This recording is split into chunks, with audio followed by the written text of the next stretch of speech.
Hello dear students, I welcome you for this final lecture of chapter number 1, that is Introduction to Cell Biology.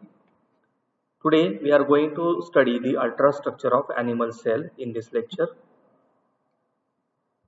So I, Assistant Professor Amol Handore, welcome you for this lecture on ultrastructure of animal cell. Before starting today's lecture, let's take a brief recap of previous lecture. So in the last lecture, we have studied the ultrastructure of plant cell, in which we have studied the different parts and organelles present in the plant cell. The study objective for today's lecture is to understand the ultrastructure of the animal cell, different structures and organelles which are present in the animal cell. So if we jot down all the structures and organelles of a typical animal cell, it includes the plasma membrane or cell membrane, which is the outermost layer of the animal cell. In case of plants, we have seen that there is an additional layer, that is cell wall, but this cell wall is absent in animal cell. That is one of the major difference between plant cell and animal cell. The second important part is cytoplasm, which is the dense liquid part of the cell. And in this cytoplasm, all other organelles are present. Third part or structure is called a cytoskeleton. So this gives shape and structure to the cell. We have endoplasmic reticulum. This is an organelle responsible for synthesis of proteins and lipids. Next organelle is called Golgi complex. So whatever proteins and lipids are synthesized in ER, they are transported to Golgi complex, in which they undergo the further maturation process, and then they are transferred to the other parts of the same cell or adjacent cells. Next organelle is ribosomes, which takes part in the process of protein synthesis. Next are the lysosome, which are also called suicidal bags. They break down different wear and tear products of the cell. Then we have centrosomes and centrioles, which take part in the process of the cell division. Mitochondria, these are responsible in the process of the ATP generation, which is the energy currency of the cell. Then cytoplasmic vacuoles. Cytoplasmic vacuoles are comparatively very small in animal cell as compared to the plant cell. Then microtubules, basal granules, and very important part of the cell is nucleus, which is a control center of the cell. In this diagram, we can see the ultrastructure of animal cell. The important control center is the nucleus. Inside the nucleus, nucleolus is present. All the genetic material is enclosed in this nucleus. Normally, the genetic material, that is DNA, is in the form of chromatin threads. Only during the process of cell division, this chromatin thread they condense to form the chromosomes. Now you see, attached to this nucleus you have the endoplasmic reticulum, and adjacent to the ER you have the Golgi complex. In the ER, proteins and lipids are synthesized. They are transferred to the Golgi complex, where they undergo the further maturation process, and then they are transported to the adjacent cells. You can see here, these are the mitochondria which produce the ATP, that is the energy for the cell. Then the lysosomes, which break down the unwanted contents of the cell. Then the centrioles, which take part in the process of cell division. The outer layer of the cell is called as plasma membrane. In case of animal cell wall is absent. So plasma membrane is the only layer which gives the shape and structure to the cell. Also, this takes part in the various metabolic processes. Now let's start with the first part of the animal cell, that is plasma membrane or cell membrane. So this plasma membrane is the outer delimiting membrane of the cell. It is trilaminar, or it is also called as a lipid bilayer. It is ultra thin, elastic, porous and semi-permeable membrane. So what is the meaning of semi-permeable? Semi-permeable means it allows the selective entry and exit of the molecules. So only those molecules which are required for the cell, they are taken inside, and those which are toxic, they are kept outside the cell. Now this plasma membrane is made up of specialized type of lipids called as phospholipids,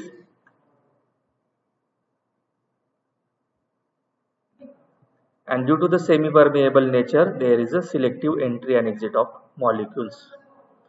This plasma membrane has several functions, like it carries out the osmosis, diffusion, passive transport, it is also called as passive transport, then active transport which requires ATP, endocytosis and exocytosis. We are going to study this in detail in the chapter plasma membrane. In this diagram, we can see the plasma membrane structure which we have already seen in case of the plant cell. So this looks quite similar to the plasma membrane of the plant cell. Now we come to the second component of the animal cell, that is cytoplasm. The cytoplasm, we know that it is a gel-like transparent semi-fluid substance which is present inside the cell and in which all other organelles are present or they are embedded. So what is the function of this cytoplasm? Cytoplasm acts as a site where all the cellular activities of the cell takes place. Also many metabolic pathways takes place and cell division also takes place in the cytoplasm. Now this cytoplasm can be divided into two components. The first component is cytoplasmic matrix and second component is cytoplasmic inclusions. So let's see first the cytoplasmic matrix. This is the portion between the plasma membrane and nucleus which is filled with this amorphous translucent homogeneous liquid called as cytoplasmic matrix, or it is also called by another name hyaloplasm. Now if we see the chemical composition of this liquid part or the matrix, it comprises of various inorganic elements, salts and many organic molecules. Now it can be divided into two parts. The peripheral part of this cytoplasmic matrix is called as ectoplasm and the innermost part, which is granular in nature, is called as, and which is less viscous, is called as endoplasm. Now there are various organic molecules present in this liquid cytoplasmic matrix. It includes carbohydrates, lipids, proteins, nucleic acids like DNA and RNA, nucleoproteins, nucleotides, amino acids which are the building block of proteins, fatty acids and variety of different enzymes. Now we come to the second part of the cytoplasm, that is cytoplasmic inclusions. So cytoplasmic inclusions, it means it is that part which includes all the organelles of the cytoplasm or rather the cell. So in this cytoplasmic inclusion, it includes various chemical components like oil drops, yolk granules, pigments, secretory granules as well as glycogen granules. And thirdly, we have the presence of different organelles which are called as cytoplasmic organelles. So we know that for the cell, different organelles are required which perform different functions. So we have endoplasmic reticulum, Golgi complex, lysosome, mitochondria, centriole, nucleus and so on. And these organelles, each organelle is specialized to perform a specific function inside the cell. So it may include the biosynthetic function, that is synthesis, or some organelle like lysosome, they are involved in the breakdown function also. And there are other functions like storage, transportation, support and reproduction as well, which are carried out by different organelles. Okay, now we come to the third component of the cell, which gives shape and support to the cell, known as cytoskeleton. So, a cell has a network of fibers which gives the cell a typical shape as well as the support. It comprises of the filaments, which are known as microfilaments. The first component is microfilament. These are solid rod-like structure and it is made up of a protein called as actin. These filaments, they are primarily involved in giving the support to the cell.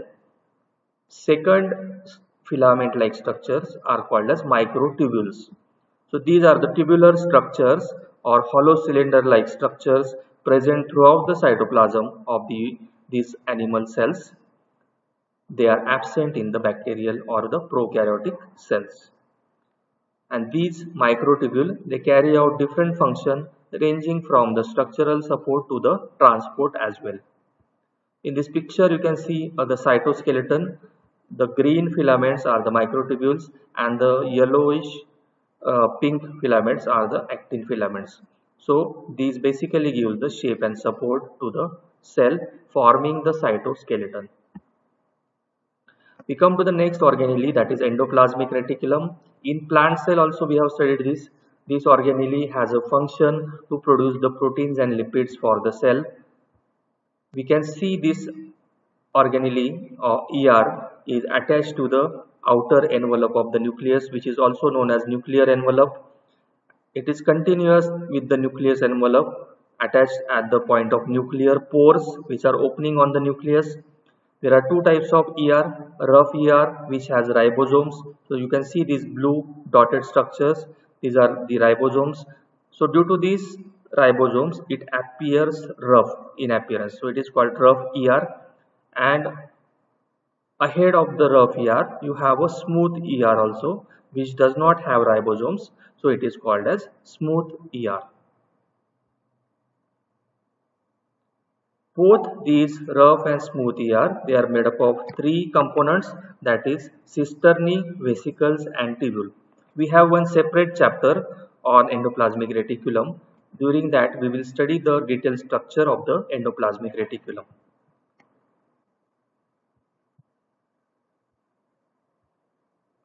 Now we come to the next organelle, that is Golgi body or Golgi complex.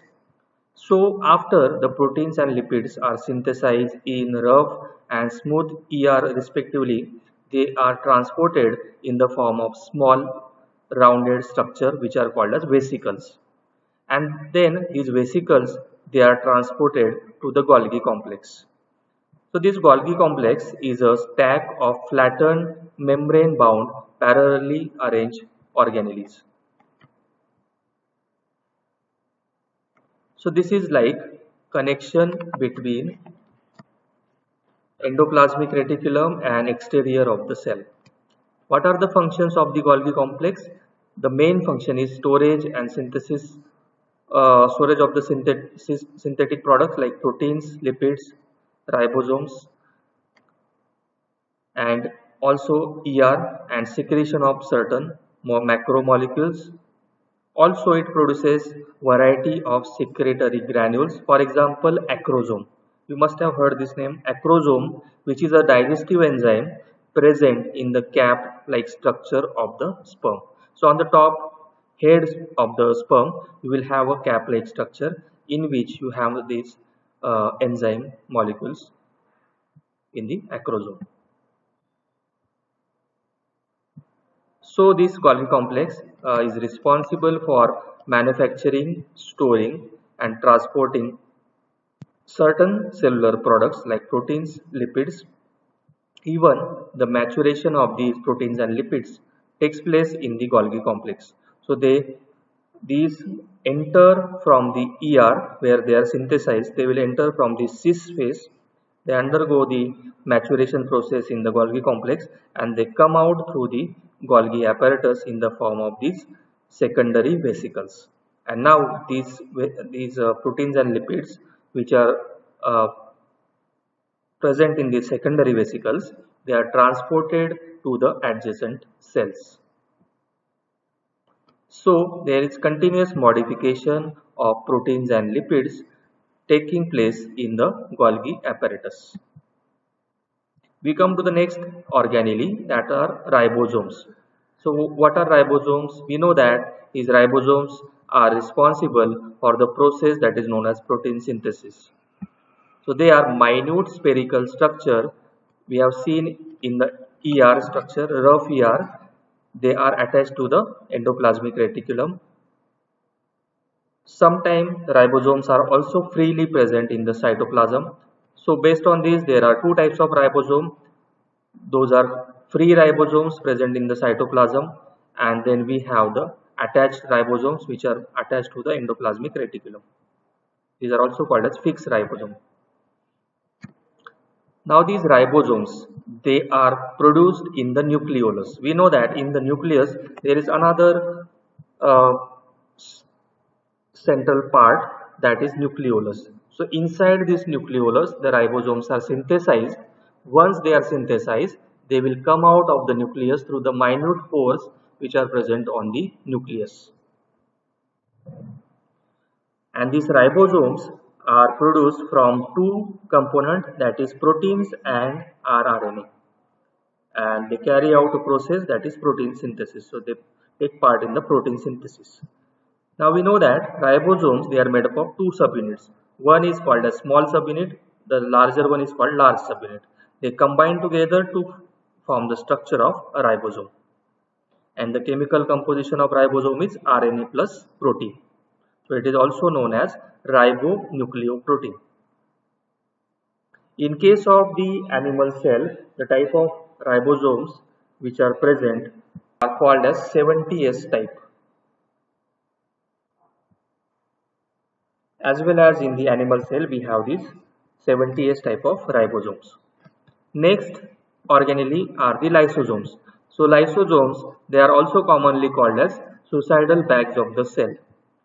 So they are very small, tiny, spherical and single membrane structures present in the cell, and they have different hydrolytic enzymes present inside them, like hydrogen peroxide, and they carry out the function of intracellular digestion of foreign substances. So if by chance any bacteria or virus enters inside the cell, this lysosome can break down them, and thus they protect the cell.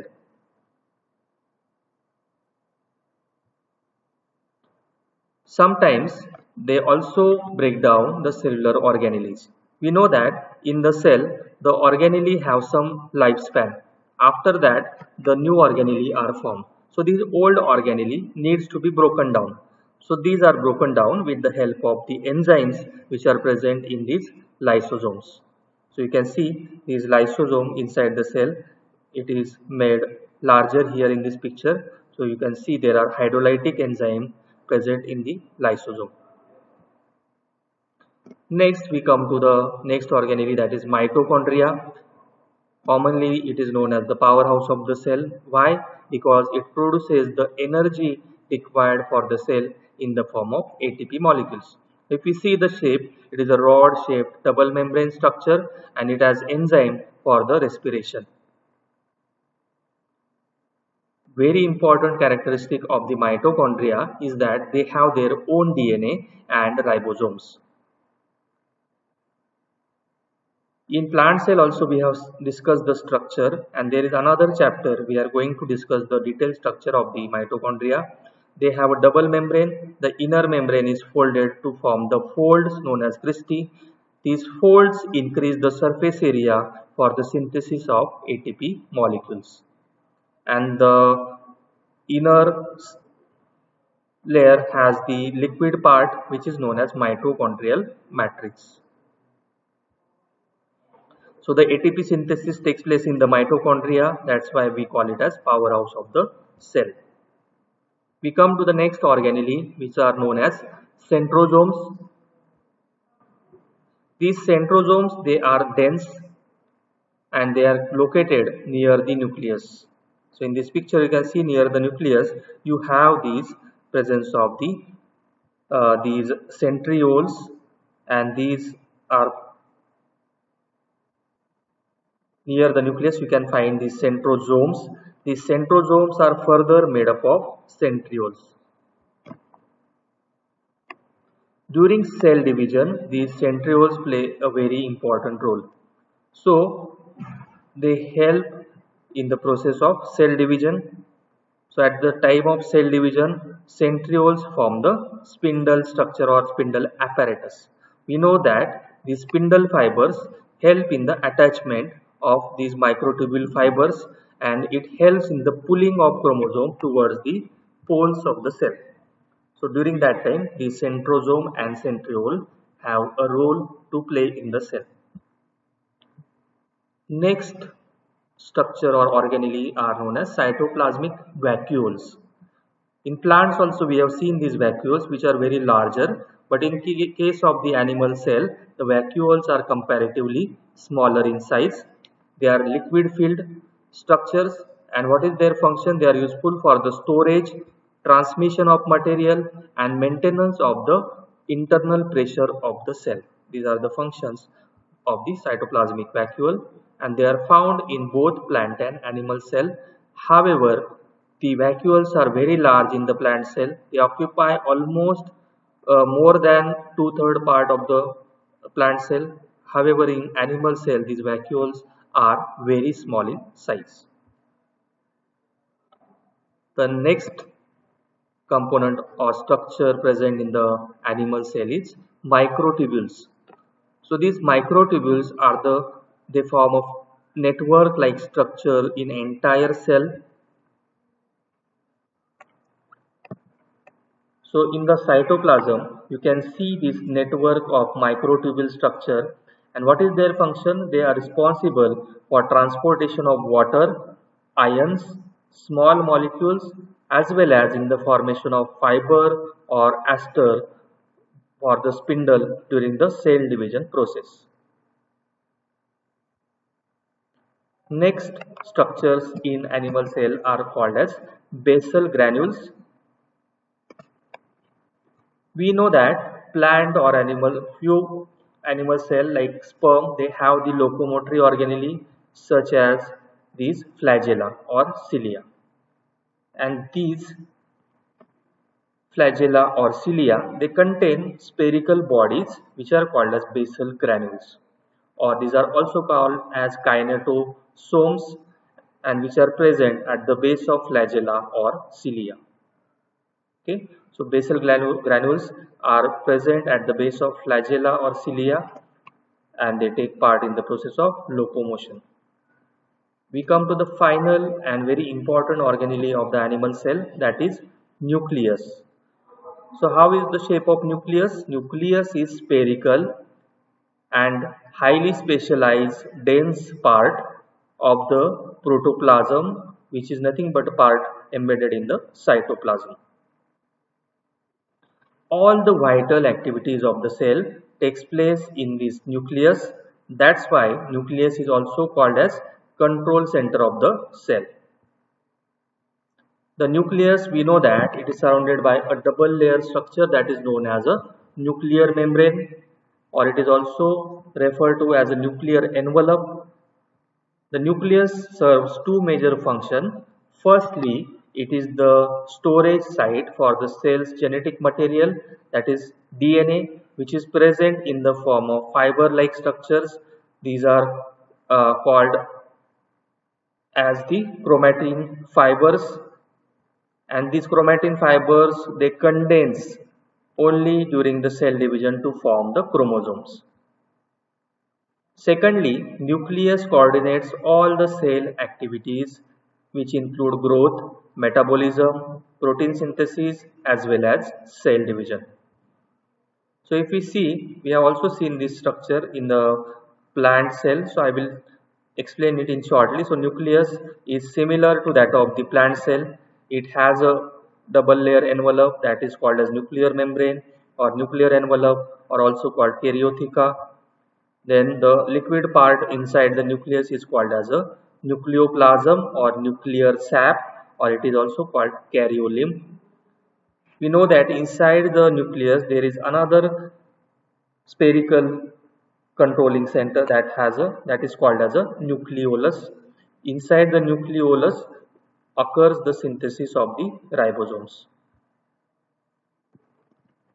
And in the nucleus, very importantly, it is like a storage site for the genetic material of the cell, that is DNA, which is present in the highly condensed state that is called as chromatin threads.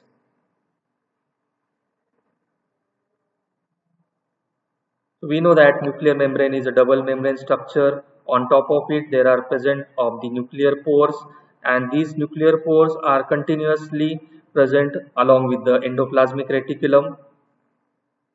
Then nucleoplasm is the liquid ground part of the nucleus, and the chromatin fibers is the genetic material of the nucleus. Inside the nucleus, there is another spherical structure which we have seen, which is called as nucleolus. It is a darkly stained internuclear spherical in appearance and present at the center of the nucleus. Chemically, it contains large amount of ribosomal proteins and ribosomal RNA. That's why the synthesis of ribosome takes place in the nucleolus. Once they are synthesized, they will come out of the nuclear envelope through the small openings called as nuclear pores. So these nucleolus plays a very important role in the process of protein synthesis and cell division, because we know that for the process of protein synthesis, the ribosomes are required, and these ribosomes are synthesized in the nucleolus. So the main function is biogenesis of ribosome, which is carried out in the nucleolus. So with this, we conclude today's lecture on ultrastructure of animal cell. If we take a brief recap, we have seen the organelles or structure which are present in the animal cell. So these includes, the first structure we have seen is the plasma membrane, which is like the outermost boundary of the animal cell, and it gives the protection as well as it helps in the selective entry and exit of the molecules. So it is also called as semi-permeable membrane. Then we have seen the second structure, that is cytoplasm. Cytoplasm is the liquid part present in the cell. Then we have seen the skeleton of the cell, which is cytoskeleton. Then we have seen endoplasmic reticulum, which synthesizes proteins and lipids. These proteins and lipids then transported to Golgi complex, and Golgi complex then modifies them and transports to the other cells. Then ribosomes, which play the important role in the process of protein synthesis. Centrosomes, which are responsible for the take part in the cell division. Lysosomes, they break down the bacteria, viruses or unwanted material in the cell. Mitochondria, they are responsible for the synthesis of ATP molecule. Then we have vacuoles, which are smaller in the animal cell compared to the plant cell. The microtubules, which are responsible for the transportation. Basal granules, and finally the nucleus. We have seen the detailed structure of the nucleus. So with this, we conclude today's lecture. Thank you.